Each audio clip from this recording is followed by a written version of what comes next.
Hello friends, welcome to my YouTube channel PK smart study. Daily current affairs के video series में आपका स्वागत है। आज है 26 अप्रैल 2020। 26 अप्रैल 2020 से करंट अफेयर्स के जितने भी इंपॉर्टेंट क्वेश्चन बनते हैं हम इस वीडियो में डिस्कस करेंगे। चलिए वीडियो स्टार्ट करते हैं।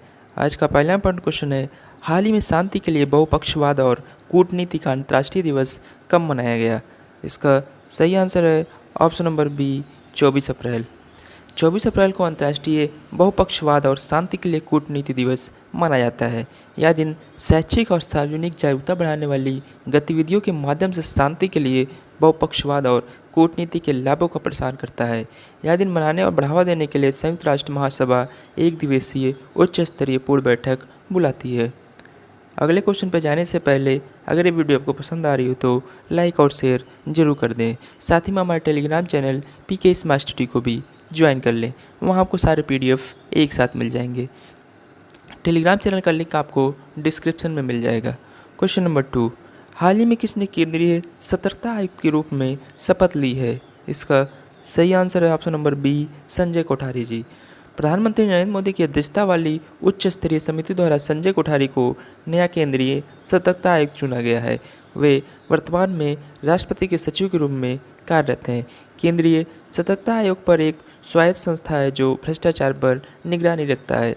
बात करें अन्य नियुक्तियों की तो साथ ही समिति ने पूर्व सूचना और प्रसारण सचिव बिमल जुल्का को केंद्रीय सूचना आयोग का नया मुख्य सूचना आयुक्त भी चुना है, जो वर्तमान में सूचना आयुक्त के रूप में सेवारत हैं। इसके अलावा समिति ने बहुमत से सुरेश पटेल को सतर्कता आयुक्त और अनीता पांडव को सूचना आयुक्त के रूप में नियुक्त करने का फैसला लिया है।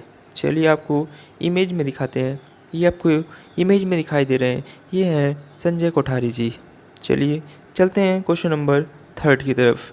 तियानवेन-1 चीन का पहला मंगल अन्वेषण मिशन किस वर्ष शुरू किया जाना निर्धारित किया गया है? इसका सही आंसर है ऑप्शन नंबर ए, 2020। चीन ने अपने पहले मंगल अन्वेषण मिशन को तियानवेन-1 नाम दिया क्योंकि उसने 24 अप्रैल को अंतरिक्ष दिवस मनाया था।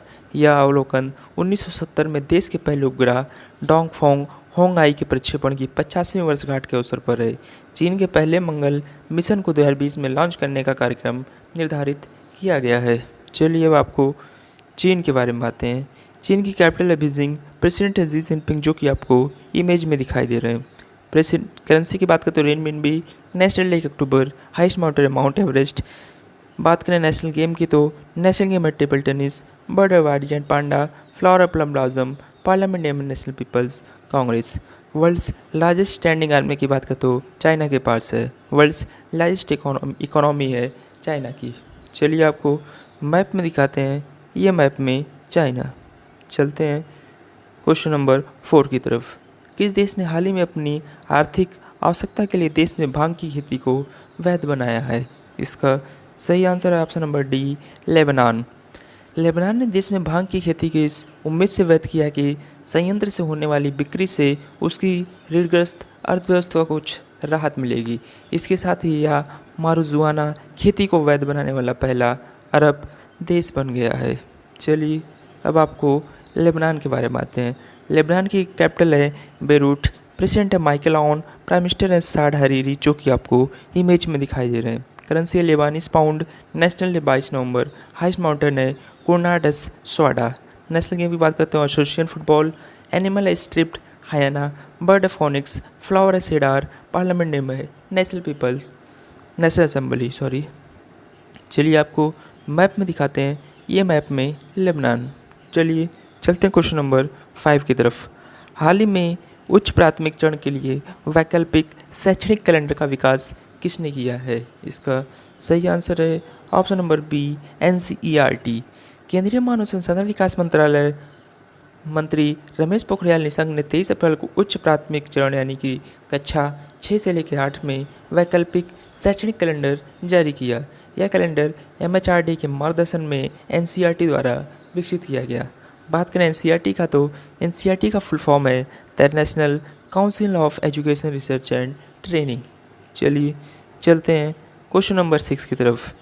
किस राज्य ने एक महिला नवप्रवर्तक डी वासनी बाई ने क्रॉस पॉलिनेशन के जरिए अत्यधिक बाजार मूल्य वाले फूल एंथोरियम की 10 किस्मों को विकसित किया है? इसका सही आंसर है option number B, Kerala. Anthurium रंगों की एक व्यापक श्रृंखला में उपलब्ध सुंदर दिखने वाले पौधों का एक विशाल समूह है। इसका उपयोग घरों के भीतर सजावटी पौधों के रूप में किया जाता है, जिसके कारण इसकी विभिन्न किस्मों की मांग अधिक है। एंथोरियम घरेलू उपयोग में लाए जाने वाले विश्व के प्रमुख फूलों में से एक है। ये दिखने में सुंदर होने के साथ साथ आसपास की हवा को भी शुद्ध करते हैं। केरल राज्य की एक महिला नवप्रवर्तक डी वासनीबाई ने क्रॉस पॉलिनेशन के जरिए अत्यधिक बाजार मूल्य वाले फूल एंथोरियम की 10 किस्मों का विकसित किया है। चलिए अब आपको केरल के बारे में बातें हैं। केरल का गठन 1 नवंबर 1956 को हुआ था। वर्तमान मुख्यमंत्री हैं श्री पिनरई विजयन, जो कि आपको इमेज में दिखाई दे रहे हैं। गवर्नर है Arif Mohammad Khan, capital Thiruvananthapuram. First CM EMS Namboodiri. First governor Burgula Ramakrishna Rao. Lok Sabha seat 20, Rajya Sabha seat 9, total district है 14। पेरियार वाइल्ड लाइफ सेंचुरी जो कि केरल में ही है। स्टेट ट्री है कोकोनट। फ्लावर है गोल्डन सावर ट्री। एनिमल है इंडियन एलिफेंट। स्टेट बर्ड है ग्रेट हॉर्नबिल। क्लासिकल डांस है कथकली मोहिनीअट्टम। नेशनल पार्क है साइलेंट वैली यानी शांति घाटी। फूलों की घाटी की बात करें तो ये उत्तराखंड में है। डैम है इडुक्की, मुल्ला पेरियार। मेन रिवर है पेरियार, काबनी और पंबा। केरल से सटे राज्य के बाद आते हैं तमिलनाडु साउथ एंड ईस्ट में, कर्नाटका है नॉर्थ में, अरेबियन सी है वेस्ट में। चलिए आपको मैप में दिखाते हैं केरला। ये मैप में केरला। चलिए चलते हैं क्वेश्चन नंबर 7 की तरफ। हाल ही में किसने has my book my friend campaign launch किया? इसका सही आंसर है option number C, Ramesh Pokhriyal Nishank ji. केंद्रीय मानव संसाधन विकास मंत्री रमेश पोखरियाल निशंक ने 23 अप्रैल को विश्व पुस्तक दिवस के अवसर पर सोशल मीडिया पर has my book my friend campaign launch किया। भारत में लॉकडाउन के बीच विश्व पुस्तक दिवस मनाया गया था। चलिए चलते हैं, आपको इमेज में दिखाते हैं। ये आपको इमेज में दिखाई दे रहे हैं, ये है केंद्रीय मानव संसाधन विकास मंत्री रमेश पोखरियाल निशंक, जिन्होंने has my book my friend campaign launch किया। चलिए चलते हैं क्वेश्चन नंबर 8 की तरफ। चीन ने हाल ही में विश्व स्वास्थ्य संगठन WHO के लिए कितने करोड़ डॉलर के अतिरिक्त अनुदान की घोषणा की है? इसका सही आंसर है option number D, 3 crore dollar. अमेरिकी राष्ट्रपति डोनाल्ड ट्रंप के विवादों में चल रहे WHO की चंदा देने पर बैन लगाने के बाद अब चीन ने मदद की राशि बढ़ाने का घोषणा किया है। चीन ने कहा कि उसने कोरोना महामारी के इस दौर में WHO के कई स्तर पर मदद की है। इससे पहले चीन ने WHO को 2 करोड़ डॉलर दिया था। चलिए अब आपको WHO के बारे में बातें हैं। WHO का फुल फॉर्म है वर्ल्ड हेल्थ ऑर्गेनाइजेशन। इसकी स्थापना 7 अप्रैल 1948 में हुई थी। हेडक्वार्टर जेनेवा स्विट्जरलैंड में। Director general doctor Tedros Adhanom Ghebreyesus, जो कि आपको इमेज में दिखाई दे रहे हैं। चलिए चलते हैं क्वेश्चन नंबर 9 की तरफ। हाल ही में किस देश ने आर्कटिक क्षेत्र में रूसी और चीनी प्रभाव को कम करने के लिए ग्रीनलैंड को 92 करोड़ रुपए की आर्थिक मदद देने की घोषणा की है? इसका सही आंसर है ऑप्शन नंबर सी, USA यानी कि यूनाइटेड स्टेट अमेरिका। अमेरिका ने हाल ही में आर्कटिक क्षेत्र में रूसी और चीनी प्रभाव को कम करने के लिए ग्रीनलैंड को 92 करोड़ रुपए की आर्थिक मदद देने की घोषणा की है। यह रकम ग्रीनलैंड के प्राकृतिक संसाधनों और शिक्षा पर खर्च की जाएगी। गौरतलब है कि 8 महीने पहले अमेरिकी राष्ट्रपति डोनाल्ड ट्रंप ने इस द्वीप को खरीदने की इच्छा जताई थी। चलिए चलते हैं, अब आपको यूनाइटेड स्टेट्स अमेरिका के बारे में बताते हैं। इसकी कैपिटल है Washington DC। President Donald J. Trump, जो कि आपको इमेज में दिखाई दे रहे हैं। Currency US dollar. नेशनल है 4 July. Highest mountain Denali. Biggest lake है सुपीरियर। नेशनल गेम है बेसबॉल। बर्ड है बॉल्ड ईगल। फ्लावर है रोज। नेशनल ट्री है ओक। पार्लियामेंट डे में कांग्रेस। नासा स्पेस सेंटर, जो कि अमेरिका का स्पेस सेंटर है। मोस्ट ओलंपिक मेडल की बात करें तो अमेरिका ने ही जीता है। चलिए चलते हैं, आपको इमेज में दिखाते हैं। ये इमेज में दिखाई दे रहे हैं, ये है USA। चलिए चलते हैं क्वेश्चन नंबर 10 की तरफ। हाल ही में किस देश ने कोरोना महामारी और अमेरिका के साथ व्यापक तनाव के बीच अपने एक उपग्रह नूर का प्रक्षेपण किया? इसका सही आंसर है option number D, Iran. Iran के अर्धसैन्य रेवोल्यूशनरी गार्ड ने जानकारी दी है कि एक सैन्य उपग्रह को लॉन्च किया गया है।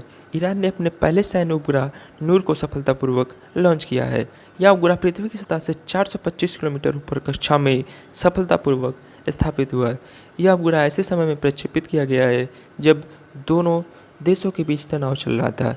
अमेरिकी ड्रोन हमले में ईरान अर्धसैन्य रेवोल्यूशनरी गार्ड के जनरल कासिम सुलेमानी के मारे जाने और तेहरान और वाशिंगटन के बीच खत्म हुए परमाणु समझौते को लेकर दोनों देशों के बीच तनाव की स्थिति थी। चलिए अब आपको ईरान के बारे में बताते हैं। ईरान की कैपिटल है तेहरान। प्रेसिडेंट है हसन रूहानी, जो कि आपको इमेज में दिखाई दे रहे हैं। Currency Iranian rial. Biggest lake Urmia. Highest mountain Mount Damavand. National game की बात करो तो wrestling. Animal Asiatic lion. Bird and nightingale. Flower red rose. Parliament name है मजलिस। चलिए आपको मैप में दिखाते हैं। ये मैप में ईरान। चलते हैं क्वेश्चन नंबर 11 की तरफ। हरियाणा के मुख्यमंत्री मनोहर लाल खट्टर ने बताया कि कोरोना वायरस महामारी के बीच राज्य में रिपोर्टिंग करने वाले सभी पत्रकारों को कितने लाख रुपए का बीमा देगी। इसका सही आंसर है ऑप्शन नंबर सी, 10 लाख रुपए। हरियाणा सरकार ने कोरोना वायरस महामारी के दौरान रिपोर्टिंग करने वाले सभी पत्रकारों को 10 लाख रुपए का बीमा प्रदान करने का निर्णय लिया है। कोरोना महामारी से निपटने के लिए सरकार हर संभव प्रयास कर रही है। चलिए अब आपको हरियाणा के बारे में बताते हैं। हरियाणा का गठन 1 नवंबर 1966 को हुआ था। वर्तमान मुख्यमंत्री श्री मनोहर लाल खट्टर, जो कि आपको इमेज में दिखाई दे रहे हैं। Governor Shri Satyadev Narayan Arya. Capital Chandigarh. First CM Bhagwat Lal Sharma. First governor Dharmavira. Lok Sabha seat 10, Rajya Sabha seat 5, total district है 21। बात करें स्टेट ट्री की तो पीपल। फ्लावर है लोटस। एनिमल है ब्लैक बक। स्टेट बर्ड है ब्लैक फ्रॉन्कलिन। फोक डांसेस है झूमर, रासलीला, फाग और खोरिया। मेन रिवर है मुना सरस्वती। नेशनल पार्क है कलेसर एंड सुल्तानपुर। डैम है कौशल्या। बात करें हरियाणा से सिटी राज्य के बारे में आते हैं। पंजाब, हिमाचल प्रदेश है नॉर्थ एंड। राजस्थान है वेस्ट में। ईस्ट में उत्तराखंड एंड उत्तर प्रदेश। चलिए आपको मैप में दिखाते हैं। यह मैप में हरियाणा। चलिए चलते हैं क्वेश्चन नंबर 12 की तरफ। केंद्र सरकार ने हाल ही में कोविड-19 महामारी के कारण सरकार के खजाने पर बढ़ते दबाव के चलते 1 जनवरी 2020 से लेकर किस तारीख के बीच दिए जाने वाले महंगाई भत्ते और महंगाई राहत के किस्तों के भुगतान पर रोक लगाने का फैसला किया है। इसका सही आंसर है ऑप्शन नंबर बी, 1 जुलाई 2021। कोरोना वायरस महामारी पर काबू पाने में लगी केंद्र सरकार ने बढ़ते आर्थिक बोझ को देखते हुए अपने खर्चों में कटौती करनी शुरू कर दी है। सरकार ने इस दिशा में आगे बढ़ते हुए अपने कर्मचारियों और पेंशन भोगियों को मिलने वाले महंगाई भत्ते को नई किस्तों पर 1 जुलाई 2021 तक के लिए रोक लगा दी है। इस कदम से सरकार को चालू वित्त वर्ष 2020-21 और अगले वित्त वर्ष 2021-22 में कुल मिलाकर 37,530 करोड़ रुपये की बचत होगी। चलिए चलते क्वेश्चन नंबर 13 की तरफ। फिंच रेटिंग्स ने कोरोना वायरस महामारी के चलते लागू किए लॉकडाउन को हवाला देते हुए 2020-21 में भारत की आर्थिक वृद्धि दर का अनुमान घटाकर कितने प्रतिशत कर दिया है। इसका सही आंसर है ऑप्शन नंबर ए, 0.8%। चलिए चलते हैं आज के स्टैटिक जी के क्वेश्चन की तरफ। इल्तुतमिश के चांदी के सिक्का का क्या नाम था। इसका सही आंसर ऑप्शन नंबर ए, टंका। चलिए चलते हैं आंसर ऑफ स्टडी क्वेश्चन की तरफ। फेसबुक ने हाल ही में मुकेश अंबानी की कंपनी जियो प्लेटफॉर्म्स लिमिटेड में कितने फीसदी हिस्सेदारी खरीदने की घोषणा की है। इसका सही आंसर था ऑप्शन नंबर ए, 9.99%। चलिए अगले क्वेश्चन पे जाने क्वेश्चन ऑफ द डे की तरफ चलते हैं। हाल ही में राष्ट्रीय पंचायती राज दिवस कब मनाया गया। इसका सही आंसर आपको कमेंट बॉक्स में कमेंट करके बताना है। साथ ही में आपको अप्रैल माह के सारे इंपॉर्टेंट डे कमेंट बॉक्स में लिखना है। ऐसे डेली करंट अफेयर्स के वीडियो के लिए आप अपने चैनल पीके स्मार्ट स्टडी को सब्सक्राइब करें। वीडियो पसंद आई हो तो लाइक और शेयर जरूर करें। Thank you.